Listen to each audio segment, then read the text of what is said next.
ಕೆಪಿಟಿಯಲ್ಲಿ ಸಂಚರಿಸುವಂತಹ ಪ್ರತಿಯೊಂದು ಸವಾರರು ಕೂಡ ತಮ್ಮ ವಾಹನ ಈ ಗುಂಡಿಗೆ ಬಿದ್ದಾಗ ಜನಪ್ರತಿನಿಧಿಗಳಿಗೆ, ಆಡಳಿತ ವರ್ಗಕ್ಕೆ, ಅಧಿಕಾರಿಗಳಿಗೆ ಪ್ರತಿಯೊಬ್ಬರಿಗೂ ಕೂಡ ಶಪಿಸಿಕೊಂಡೇ ಈ ರಸ್ತೆಯಲ್ಲಿ ಪ್ರತಿನಿತ್ಯ ಸಂಚರಿಸ್ತಾ ಇದ್ದಾರೆ. ಆದರೆ ವಿಪರ್ಯಾಸ ಅಂತ ಹೇಳಿದರೆ, ನಮ್ಮನ್ನಾಳುವಂತಹ ಜನಪ್ರತಿನಿಧಿಗಳು ಪ್ರತಿನಿತ್ಯ ಸರ್ಕ್ಯೂಟ್ ಹೌಸ್ಗೆ ತೆರಳುವಂತಹ ರಸ್ತೆ ಇದು.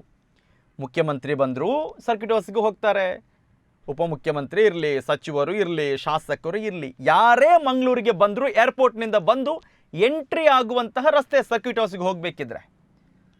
ಸ್ವಾಮಿ, ನಿಮಗೆ ಕಣ್ಣು ಕಾಣಿಸಲ್ವಾ? ಅಥವಾ ನಿಮಗೆ ಕಣ್ಣು ಕಂಡರೂ ಪರವಾಗಿಲ್ಲಪ್ಪ ಅಂತ ಒಂದು ಮನಸ್ಥಿತಿ ಇದೆನಾ ಅಂತ ಹೇಳಿ. ರಾಷ್ಟ್ರೀಯ ಹೆದ್ದಾರಿ ಪ್ರಾಧಿಕಾರದ ಅಧಿಕಾರಿಗಳು, ನಮಗೊಂದು ಸಂಶಯ ಇದೆ. ಈ ರಾಷ್ಟ್ರೀಯ ಹೆದ್ದಾರಿ ಪ್ರಾಧಿಕಾರದ ಅಧಿಕಾರಿಗಳು ರಾಷ್ಟ್ರೀಯ ಹೆದ್ದಾರಿಯಲ್ಲಿ ಟ್ರಾವೆಲ್ ಮಾಡೋದಾ ಅಥವಾ ಈ ಗುಡ್ಡಗಾಡಿನ ರಸ್ತೆಯಲ್ಲಿ ಮಾತ್ರ ಅವರು ಹೋಗೋದಾ ಅಂತ ಹೇಳಿ. ಬಿಕಾಸ್ ರಾಷ್ಟ್ರೀಯ ಹೆದ್ದಾರಿ ಪ್ರಾಧಿಕಾರದ ಅಧಿಕಾರಿಗಳು DC ಆಫೀಸ್ಗಿರಲಿ, ಸರ್ಕ್ಯೂಟ್ ಹೌಸ್ಗಿರಲಿ ಅಥವಾ ಮಂಗಳೂರಿನ ಪ್ರಮುಖ ಸ್ಥಳಗಳಿಗೆ ಹೋಗಬೇಕಿದ್ರೆ ಇದೇ ರಸ್ತೆಯ ಮೂಲಕ ಹಾದು ಹೋಗಬೇಕು. ನಿಮ್ಮದೇ ಇಲಾಖೆಯ ಅಡಿಯಲ್ಲಿ ಬರುವಂತಹ ಒಂದು ರಸ್ತೆಯಲ್ಲಿ ಈ ರೀತಿ ಗುಂಡಿ ಬಿದ್ದಿದೆ, ಜನ ಗುಂಡಿಗೆ ಬಿದ್ದು ಸಾಯ್ತಾ ಇದ್ದಾರೆ, ನಿಮಗೆ ಮಾತ್ರ ಕಾಣಿಸೋದಿಲ್ಲ. ಇದೇ ಥರದ ಪರಿಸ್ಥಿತಿ ನಂತೂರಿನಲ್ಲಿತ್ತು. ಕಳೆದ ವರ್ಷದ ಒಂದು ಇನ್ಸಿಡೆಂಟ್ ನಾವು ಮತ್ತೊಮ್ಮೆ ನೆನಪು ಮಾಡಬೇಕು. ನಂತೂರಿನಲ್ಲಿ ಇಂಜಿನಿಯರಿಂಗ್ ಕಲಿತು ಇನ್ನು 1 ವಾರದಲ್ಲಿ ವಿದೇಶಕ್ಕೆ ಹೋಗಿ ಕೈತುಂಬ ಸಂಬಳವನ್ನು ಪಡೆದುಕೊಳ್ಬೇಕಂತಹ ಕನಸು ಕಟ್ಟಿದ್ದಂತಹ ಒಬ್ಬ ಯುವಕ, ಮಂಗಳೂರಿನ ಯುವಕ, ನಂತೂರಿನ ಗುಂಡಿಯನ್ನು ತಪ್ಪಿಸುವ ಭರದಲ್ಲಿ ಗಾಡಿ ಸ್ಕಿಡ್ ಆಗುತ್ತೆ. ಹಿಂದ್ಗಡೆ ಬಂದಂತಹ ಒಂದು ವೆಹಿಕಲ್ ಆತನ ಮೇಲೆ ಹರಿಯುತ್ತೆ. ಆ ನಂತೂರಿನ ಗುಂಡಿಯ ಪರಿಣಾಮದಿಂದಾಗಿ ಇಂಜಿನಿಯರಿಂಗ್ ಕಲಿತಂತಹ ಯುವಕ ಸಾವನ್ನಪ್ಪಿದ್ದ. ನಂತೂರಿನ ಗುಂಡಿಯನ್ನು ಎಷ್ಟೋ ಸಮಯದ ನಂತರ ಅಲ್ಲಿ ಈಗ ಮುಚ್ಚುವಂಥ ಕೆಲಸ ಮಾಡಿದ್ದಾರೆ. ಈಗ ಈ ಗುಂಡಿಗೆ ಎಷ್ಟು ಜನ ಬಿದ್ದು ಸಾಯಬೇಕು? ನಮ್ಮನ್ನಾಳುವ ಜನಪ್ರತಿನಿಧಿಗಳೇ ಮತ್ತು ಅಧಿಕಾರಿಗಳೇ ನೀವು ಹೇಳಿ. ಕೇಳಿದರೆ ಹೇಳ್ತಾರೆ, ಮಳೆಗಾಲದ ಸಂದರ್ಭ, ಗುಂಡಿ ಮುಚ್ಚೋದು ಹೇಗೆ ಅಂತ ಹೇಳಿ. ಸ್ವಾಮಿ, ಜೂನ್ ಜುಲೈಯಲ್ಲಿ ಮಳೆ ಬರುತ್ತೆ ಅಂತ ಎಲ್ರಿಗೂ ಗೊತ್ತಿರುತ್ತೆ. ಅದೇನು ಅನಿರೀಕ್ಷಿತ ಅಲ್ಲ, ಕನಸು ಬೀಳುವಂಥದ್ದೇನಲ್ಲ. ನಿಮಗೆ ಮಳೆ ಬರೋದಕ್ಕಿಂತ ಮುಂಚಿತವಾಗಿ ಯಾಕೆ ಗುಂಡಿ ಮುಚ್ಚೋದಕ್ಕೆ ಸಾಧ್ಯ ಆಗೋದಿಲ್ಲ?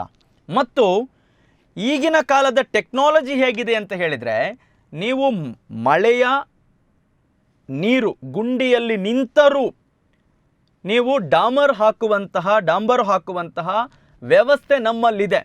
ಫಾರ್ ಎಕ್ಸಾಂಪಲ್, ನೀವು ಏನಾದರೂ BC ರೋಡ್ ಟು ಬೆಳ್ತಂಗಡಿ ರಸ್ತೆಯಲ್ಲಿ ಸಂಚರಿಸಿದರೆ ಅಲ್ಲಿ ಕೆಲಸ ಆಗ್ತಾ ಇದೆ. ಮಳೆ ಬಂದರೂ ಕೂಡ ಡಾಂಬರೀಕರಣ ನಡೀತಾ ಇದೆ. ಯಾವ ವ್ಯವಸ್ಥೆ, ಯಾವ ಟೆಕ್ನಾಲಜಿ ಬಳಸ್ತಾ ಇದ್ದಾರೆ? ಅದೇ ಒಂದು ಟೆಕ್ನಾಲಜಿ ಬಳಸಿಬಿಟ್ಟು ನಿಮಗೆ ಇಲ್ಲಿ ಈ ಗುಂಡಿ ಮುಚ್ಚೋದಕ್ಕೆ ಯಾಕೆ ಸಾಧ್ಯ ಆಗೋದಿಲ್ಲ? ಪಾಪ 1 ವಾರದ ಹಿಂದೆ ಅಲ್ಲೇ ಪ್ರತಿನಿತ್ಯ ಕೆಲಸ ಮಾಡುವಂತಹ ಒಬ್ಬರು ಪೊಲೀಸ್ ಪೇದೆಗೆ ಇರುವಂತಹ ಕಾಳಜಿ, ಅವರು ಗುಂಡಿ ಮುಚ್ಚುವಂಥ ಪ್ರಯತ್ನ ಮಾಡಿದರು. ಆ ಕಾಳಜಿ ಅಧಿಕಾರಿಗಳಿಗೆ ಮತ್ತು ಜನಪ್ರತಿನಿಧಿಗಳಿಗೆ ಇಲ್ಲ ಅನ್ನೋದೇ ವಿಪರ್ಯಾಸದ ಸಂಗತಿ. ತಲಪಾಡಿ ಟೋಲ್ ಇದೆ, ನಂತರ ನಮ್ಮ ಹೆಜಮಾಡಿಯಲ್ಲಿ ಟೋಲ್ ಇದೆ, ಸಾಸ್ತಾನದಲ್ಲಿ ಟೋಲ್ ಇದೆ. ಮಿನಿಮಮ್ ಅಂತ ತೆಗೆದುಕೊಳ್ಳೋಣ, ಒಂದೊಂದು ಟೋಲ್ ಗೇಟ್ನಲ್ಲಿ 10 ಲಕ್ಷ ಕಲೆಕ್ಷನ್ ಅಂತ ಇಟ್ಕೊಳ್ಳೋಣ. 3 ಟೋಲ್ ಗೇಟ್ನಲ್ಲಿ 30 ಲಕ್ಷ ಆಯಿತು. ಇನ್ನು ಈ ರಸ್ತೆ ನಿರ್ಮಾಣ ಆಗಿರುವಂಥದ್ದು ಬೇಕಿದ್ರೆ ನಮ್ಮ BC road toll gate to Surathkal. ಈಗ ಸುರತ್ಕಲ್ ಟೋಲ್ ಗೇಟ್ ಅದು ತುಂಬ ಹೋರಾಟದ ನಂತರ ಅದನ್ನು ಮುಚ್ಚಿದ್ರು. ಈಗ ಅದನ್ನು ಹೆಜಮಾಡಿ ಜೊತೆ ವಿಲೀನ ಮಾಡಿದ್ದಾರೆ. ಬ್ರಹ್ಮರ ಕೂಟ್ಲು ಟು ಸುರತ್ಕಲ್ ರಸ್ತೆ. ಸರಿ, ನೀವು ಸುರತ್ಕಲ್ ಟೋಲ್ ಮುಚ್ಚಿದ್ರೂ ಪರವಾಗಿಲ್ಲ, ನೀವು ಬ್ರಹ್ಮರ ಕೂಟ್ಲಿನಲ್ಲಿ ಟೋಲ್ ಕಲೆಕ್ಷನ್ ಮಾಡ್ತಾ ಇದ್ದೀರಲ್ವಾ? ಆ ಕಲೆಕ್ಷನ್ ಹಣ ಯಾಕೆ? ಮೇಂಟೆನೆನ್ಸ್ಗೆ ಅಂತ ನೀವು ತೆಗೆದುಕೊಳ್ಳೋದಲ್ವಾ? ಸರಿ, ಆ ಟೋಲಿನ ಬಿಟ್ಟು ಹಾಕೋಣ. ಮತ್ತೊಂದು ಕಡೆ ಈಗ 3 ಟೋಲ್ ಇದೆ. ಹೆಜಮಾಡಿ ಇದೆ, ಸಾಸ್ತಾನ ಇದೆ, ಮತ್ತೊಂದು ಕಡೆ ನಿಮಗೆ ತಲಪಾಡಿಯಲ್ಲಿದೆ.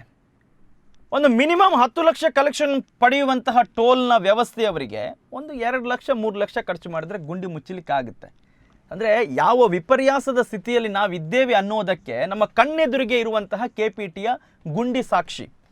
ಸೊ ನೂತನ ಸಂಸದರು ಬಹುಶಃ ಅಧಿಕಾರಿಗಳ ಜೊತೆ ಸಭೆಯನ್ನು ಮಾಡುವಂಥ ಸಂದರ್ಭದಲ್ಲಿ ದಯವಿಟ್ಟು ಈ ರಾಷ್ಟ್ರೀಯ ಹೆದ್ದಾರಿ ಪ್ರಾಧಿಕಾರದ ಅಧಿಕಾರಿಗಳನ್ನು, ಯಾಕೆಂದರೆ ನೀವು ಕೂಡ ಇದೇ ರಸ್ತೆಯಲ್ಲಿ ಸಂಚರಿಸುವವರು ಪ್ರತಿನಿತ್ಯ. ಸೊ ಬ್ರಿಜೇಶ್ ಚೌಟ ಅವರು ಈ ಪ್ರಾಧಿಕಾರದ ಅಧಿಕಾರಿಗಳನ್ನು ಸ್ವಲ್ಪ ತರಾಟೆಗೆ ತೆಗೆದುಕೊಂಡು ಈ ಗುಂಡಿಯನ್ನು ಒಂದು ಬೇಗ ಮುಚ್ಚುವಂತಹ ಕಾರ್ಯ ಮಾಡಿದರೆ ಬಹುಶಃ ನಮಗೆ ನೂತನ ಸಂಸದರ ಮೇಲೆ ಭರವಸೆ ಮತ್ತಷ್ಟು ಹೆಚ್ಚಾಗಬಹುದು ಅನ್ನೋದು ನಮ್ಮ ಆಶಯ.